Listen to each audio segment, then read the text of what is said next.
சிவகாசியில் தனியாக வசித்து வந்த மூதாட்டியை அவரது தோழியை நகை மற்றும் பணத்திற்காக கொலை செய்த சம்பவம் அதிர்ச்சியை ஏற்படுத்தியுள்ளது. சிவகாசி அருகே கொங்கலாபுரம் திருமலை நாயக்கர் கிராமத்தை சேர்ந்த ஓய்வு பெற்ற அரசு பள்ளி ஆசிரியர் தாயாரம்மாள் மர்மமான முறையில் உயிரிழந்த சம்பவம் கொலையாக மாறியுள்ளது. தனியாக வசித்து வந்த தாயாரம்மாள் கடந்த 11ஆம் தேதி வீட்டில் உயிரிழந்த நிலையில் காணப்பட்டார்.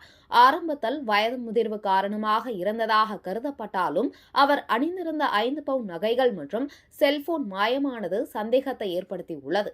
போலீசார் விசாரணை மேற்கொண்டதில் பிரேத பரிசோதனை அறிக்கையில் மூச்சு திணறி உயிரிழந்தது உறுதியானது. தொடர்ந்து சிசிடிவி காட்சிகள் மற்றும் செல்போன் பதிவுகளை ஆய்வு செய்ததில் தற்பொழுது கோயம்புத்தூரில் வசித்து வரும் ஜமுனா சம்பவ நாளில் தாயாரம்மாளின் வீட்டிற்கு வந்தது தெரியவந்தது. விசாரணையில் பணத்தகராறு காரணமாக நள்ளிரவில் தலையணையால் மூச்சு திணற செய்து கொலை செய்தது தெரியவந்தது. 5 பவுன் நகைகள், பணம் மற்றும் செல்போனை திருடி தப்பியதாக ஜமுனா ஒப்புக்கொண்டார். இதனையடுத்து போலீசார் ஜமுனாவை கைது செய்து நகைகள் பறிமுதல் செய்து நீதிமன்றத்தில் ஆஜர்படுத்தி சிறையில் அடைத்தனர். தனியாக வசித்து வந்த மூதாட்டி கொலை செய்யப்பட்ட இந்த சம்பவம் அப்பகுதியில் பரபரப்பை ஏற்படுத்தியுள்ளது.